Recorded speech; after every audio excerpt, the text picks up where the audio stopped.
তো গাইস আজকে সানডে জোম্যাটো মারবার গেতেছি। তো 9টা বাজে অনলাইন হইলাম। তো সারা দিনে কত টাকা আর্নিং করি তো লাস্টে আনগো দেখাম, ঠিক আছে? তো দেন 54 ফার্স্ট অর্ডার লাগলো। তো ভিডিওটা দেখতে থাকেন লাস্ট। তো অর্ডারটা এখন পিক আপ করবার নিয়ে যাবেন নিছি রেস্টুরেন্টে।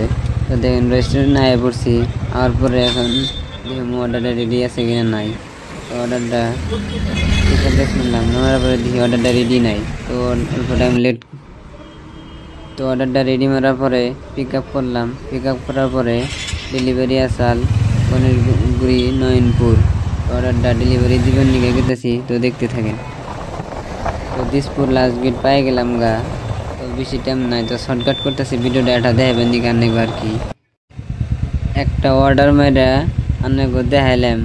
তো ব্যাক কিনে অর্ডার তো দেখালাম না। তো লাস্টে আনেগো শেষে কতটা আর্নিং হবো ওটা খালি আনেগো দিয়ে দিম। তো লাস্ট এক ভিডিওটা দেখেন।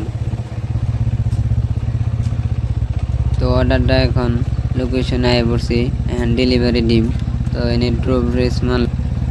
তো এটা হলো লাস্ট অর্ডার, ডেলিভারি দিবেন নিয়ে যাবেন নিচ্ছি। আজকে কত টাকা আর্নিং করছি সানডে, তো আনেগো ভিডিওর মাধ্যমে দেখে দিই।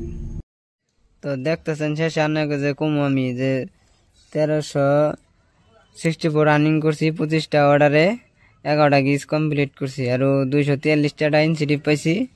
আর হলো টোটাল 1600 টাকা আর্নিং হবো। যারা জোম্যাটোতে কাম করবার নিয়ে ভাবতেছেন তারা কাম করতে পারেন, কারণ ঠান্ডার সিজন এসে আর্নিং ভালো হয় বর্তমান। তো আজকে 1600 টাকা আর্নিং করছি।